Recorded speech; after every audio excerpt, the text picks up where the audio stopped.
Zaiger's daughter and a major player in this operation for many years, and she's going to get us rolling this morning. Thank you. This is, I don't know if you've met, this is my daughter Lacy, who's going to be the third generation, and my niece Tracy, who's also joining her in the third generation of Zaiger Genetics. We might have a little less noise if we go into the lab. We came back to Modesto because we had a small ornamental nursery here at that time, and we consider the ornamental nursery supported his hobby of hybridizing fruit trees. And from at that point on, it took more than 30 years before we became self-sufficient in the hybridizing program that we could finally sell off the last of the ornamental nurseries. And I don't miss them one iota.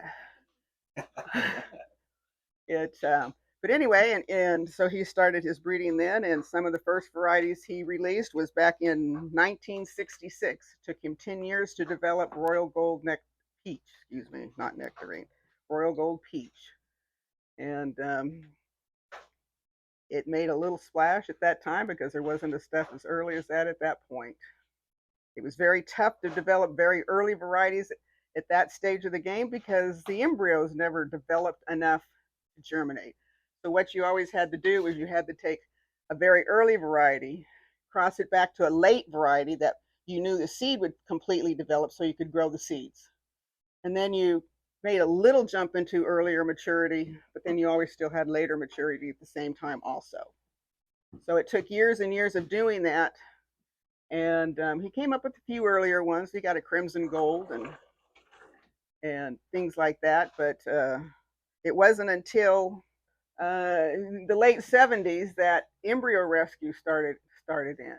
And we developed, through a lot of hard work between brothers and everybody else, we developed a system to do embryo rescue.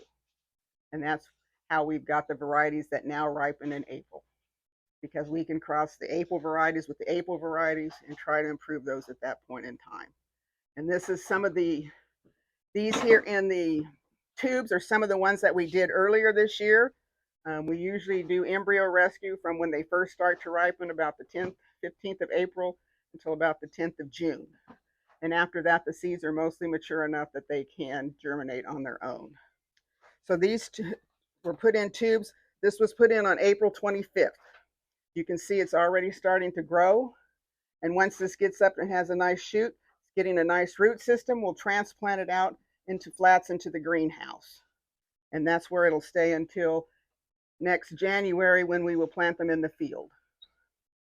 But you can see there's quite a few of these, different dates, 425. The very, very earliest ones, the embryo is so small, you can barely see it at the end of the endosperm, the cotyledons. It's just kind of like sometimes a white speck. So what we do to help those continue to develop, we'll put them in with the skins on. We'll make a tiny slit on the skin so that the nutrients can be absorbed through easier into the embryo, and we'll give them a week on that tube to try and get some more embryo development. And then after that many days, we'll take it and we'll remove the skin, because the skin is a germination inhibitor. And then that's when it goes onto these tubes. These tubes are then put into our cold storage, where we give them 30 days stratification.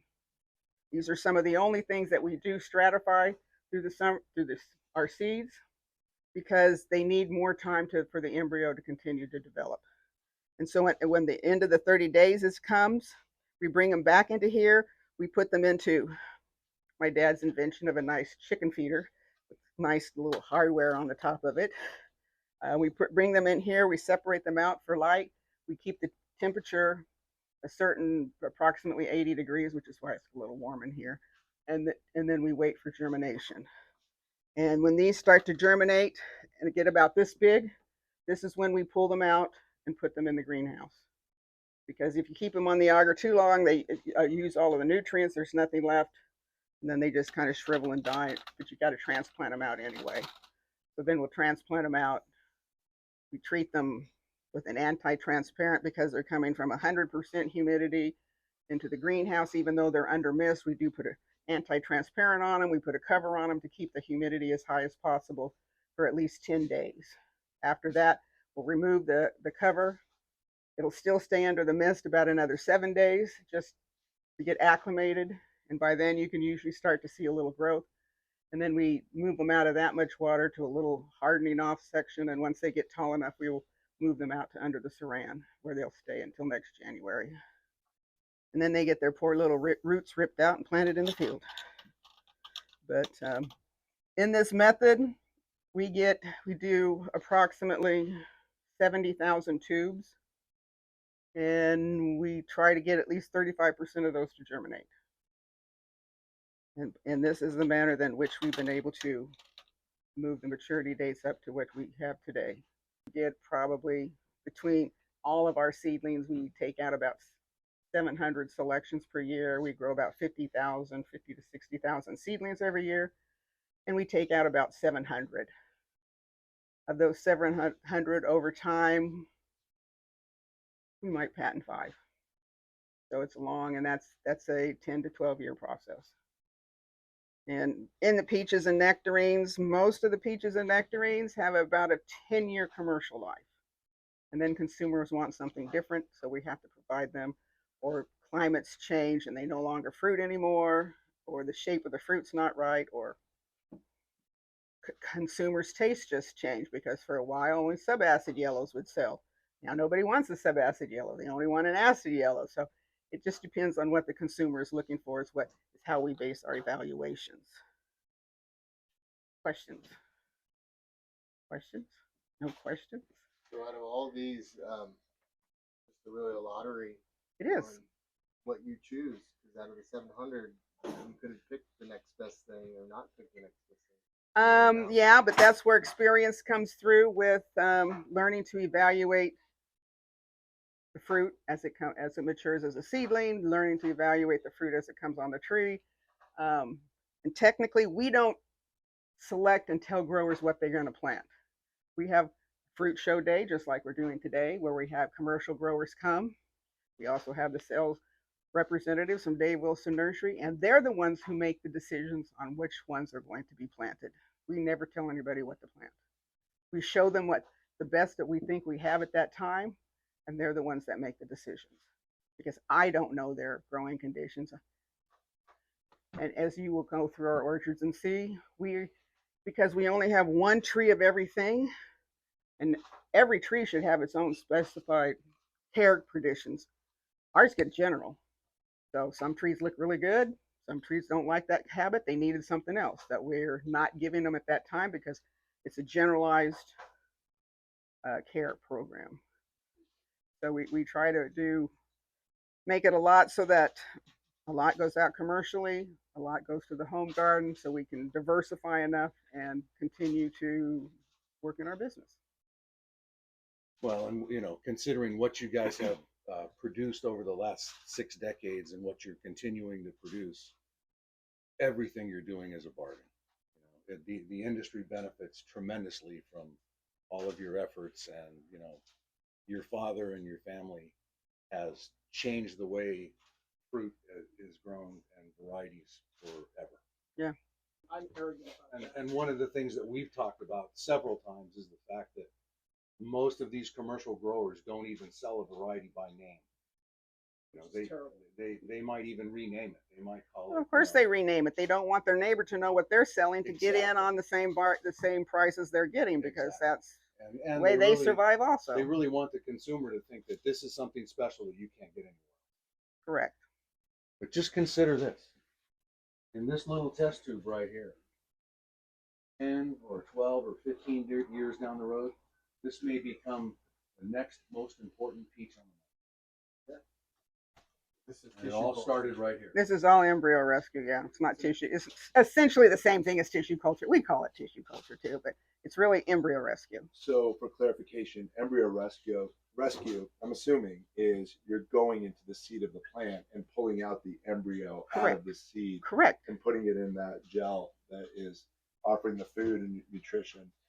Because when you do a cross, when you're crossing one, taking the seed parent here and a pollen parent here, and you mix them together, the fruit on the outside is all the same as the seed parent. It has no genetic makeup from the pollen at all. You have to go into what we call the gamete tissue, which is the little embryo, to be able to get the genetic differences. And so that's why we have to grow seeds. because otherwise you're just getting the same thing as the mother tree was all. So just recapping, each one of those are different children. Yeah. None of them are genetically identical. Correct. Correct. These all have the same parents, but it's like children. None of them are the same genetically. So you will find differences in all of them. And the differences can be Remarkable, because you know, if your seed parent ripens here, you're going to get traditionally a bell curve of what it's going to do. You're going to get some up here and you're going to get some down here. And what you're looking for are the best in both of those categories.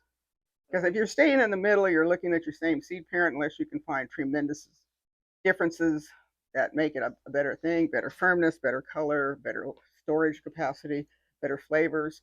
Those are all the things that we look at. The good one, this is what we look for. This is what we try to find. You can see it's got nice roots coming down. It's got shoots coming up. It developed itself really well. Some of the times we get here and we'll get a nice shoot growing out the top, but it only puts the absorption structure and there's no roots, and we can never get it to root. Even if we put rooting hormone on it, it just never wants to root. But this is what we look for. Otherwise you have, and sometimes they'll put out a nice root and no shoot.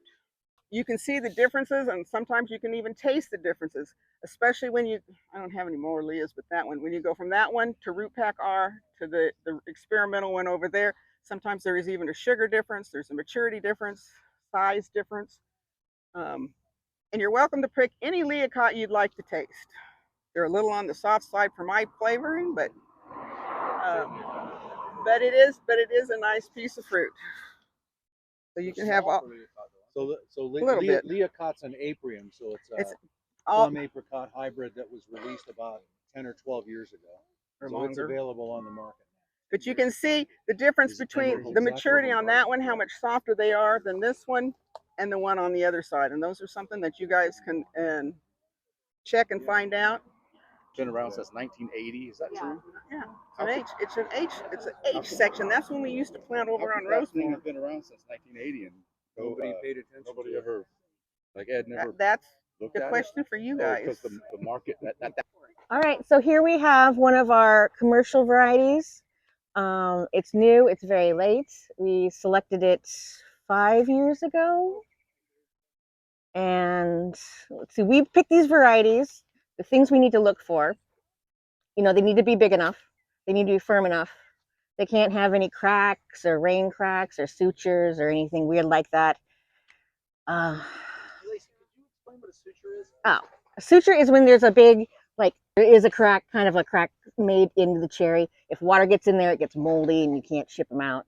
No doubles, because when it gets really hot, 2 cherries form together and you can't sell that either. So that's the things we look for in all of these seedling varieties out here. And this one was selected several years ago, and it was ripe last week, so it's a little soft, but it is edible and it's very good. does it have a name yet? No, it's so new it does not have a name. So self-fertility, yeah, so that's the biggest new thing. We like to have cherries that will grow without any other pollinizers, so you can just plant one variety out in the field and never have to worry about the bees coming in, or if whether you have the right trees, or just have to harvest 2 different cherries in your field. That's very important too. So everybody knows the Bing cherry or the Chilans or the corals. Those all need a lot of cold hours. So like here, our Bing doesn't grow very well because it doesn't get cold anymore like it used to here in the Central Valley. So what we try to do is make sure that all of these varieties don't need a lot of cold hours, and that makes them low chill varieties. So that way they can grow here. We have a few varieties that grow in Southern California, you know, in Bakersfield. That way we continue the cherry varieties after the changes in climate. Well, the perfect home garden tree is going to be something where you can stand next to it and put your hand up and reach the highest fruit on the tree. So, you know, we like to consider that size to be somewhere around, you know, 6 to 8 feet. Of course, everybody's a little different. If you're 6'5", like my little brother, you know, he can reach a lot higher than I can. So everybody has a different opinion of what that should be. But, you know, the kind of the rule of thumb for the concept of backyard orchard culture is choose a size that's manageable for you and be willing to keep the tree maintained at that size ultimately. So, you know, for me, on varieties like cherries or peaches or plums or apricots that ripen over a couple of weeks, that's my size right there. And I have all the low chill cherries in my planting that are still just that size. So this tree has been selected as a variety. We looked at it for a couple years. We decided it's got all the characteristics and traits we like. And how we did that is we originally looked at trees like, well, all of these behind you. They all have sister seedlings like we saw in the test tubes. We budded them all onto that rootstock. So every single branch on there is basically a sister seedling. And every year we go through all of them multiple times. We look at them all. And if they have all the characteristics we like, then we select it. We tie a little string around it. We make a little marker for it. And then we cut back all the other branches that never made it, and it grows into a tree like this. So the reason we're seeing the little bush of the yellow cherries, that's the rootstock? Yes. And all of these have a different scion on each of the scaffold branches? Correct. Okay. There's a bunch over here. Here you go. Here, you can grab those right there. Aren't those beautiful? Ooh, they are. They're really big. That's why I wanted to ask them. So in 3 or 4 or 5 years, that could be a variety that you're buying in the local market.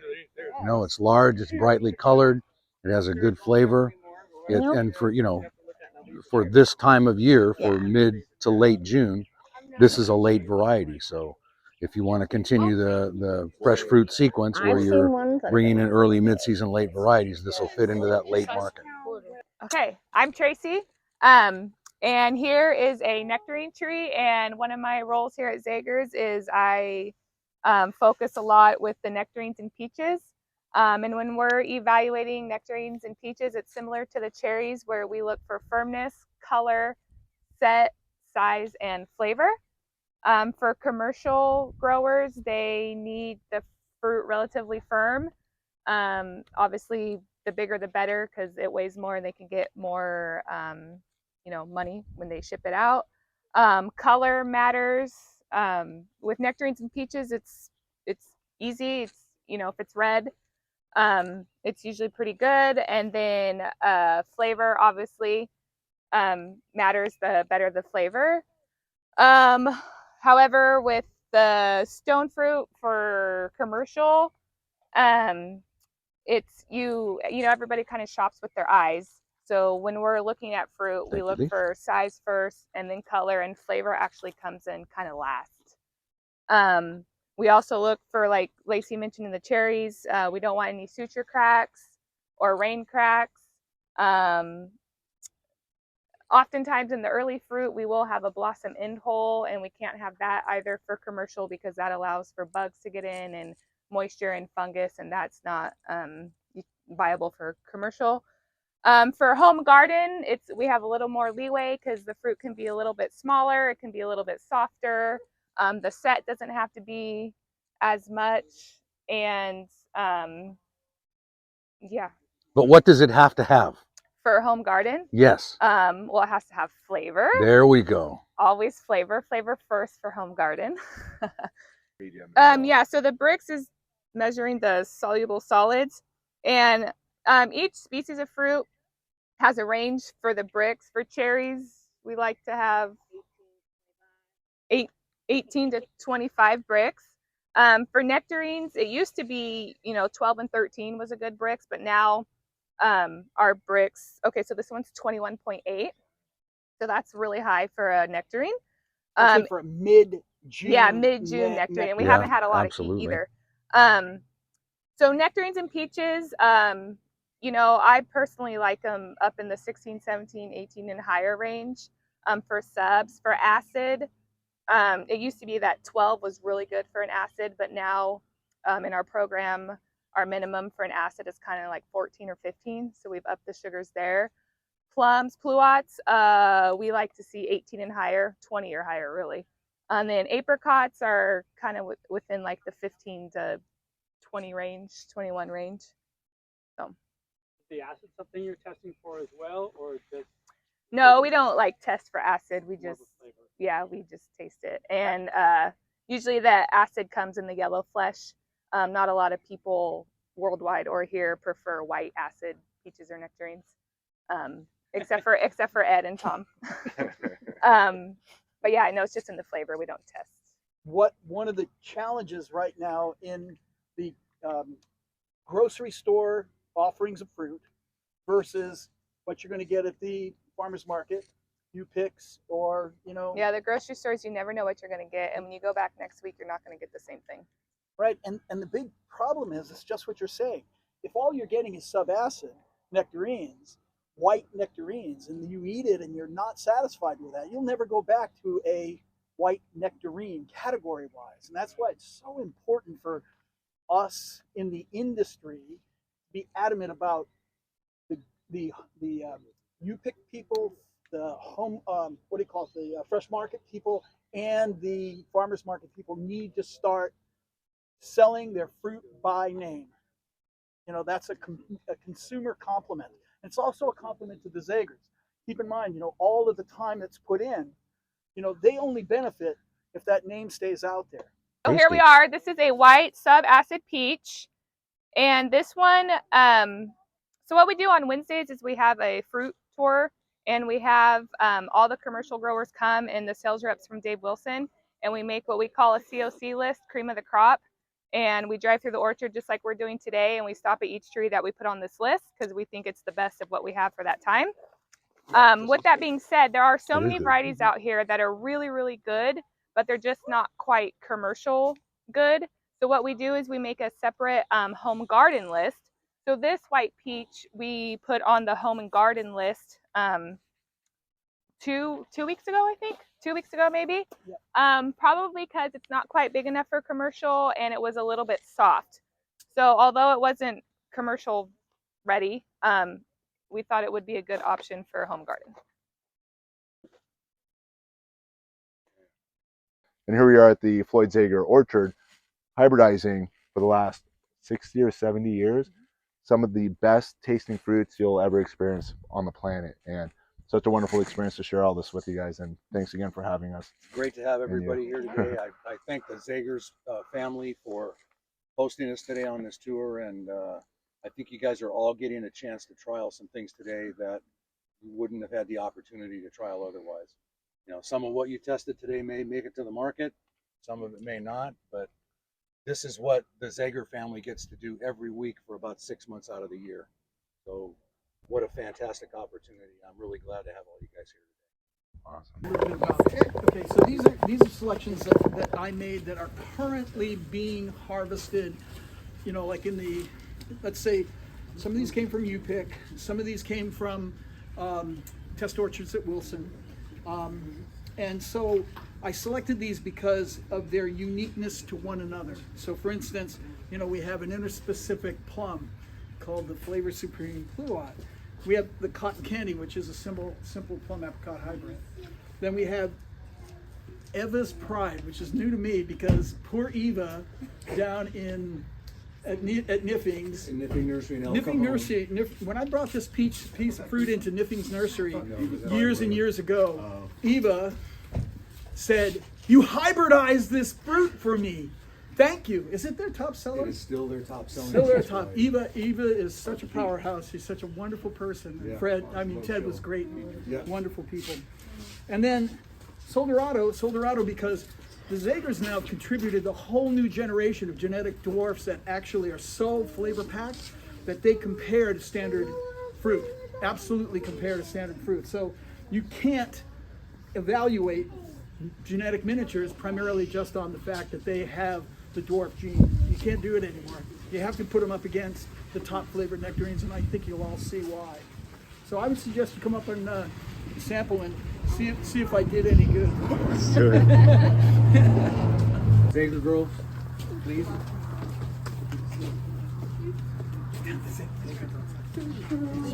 Isabel. How come you don't have your Zaiger shirts on? I know. We wanted her to be the queen today. So I just want to take a minute to thank our hosts today. Leith, Tracy, Lacy, and Sonia. All the girls here at Zaigers are just absolutely wonderful. It's been my pleasure over the past 24 years to be associated with these girls and with the family and with all the wonderful selections they put out. And what we were able to experience today is like nothing you can really do in this world. You can't go anywhere and try all these varieties in one place. And this is only what's ripe today. This is just one sample of what's ripe all through the season. What this family has done for fruit growing over the last 60 years is incredible. And every time you eat a great piece of fresh fruit, you should thank the Zaigers. Thanks for having us today. Thank you guys. So give me a thumbs up, give me a like, make sure that you're sharing my videos with your friends and your neighbors, and all of you fruit enthusiasts out there, have a great summer. Eat fresh fruit every day that you can.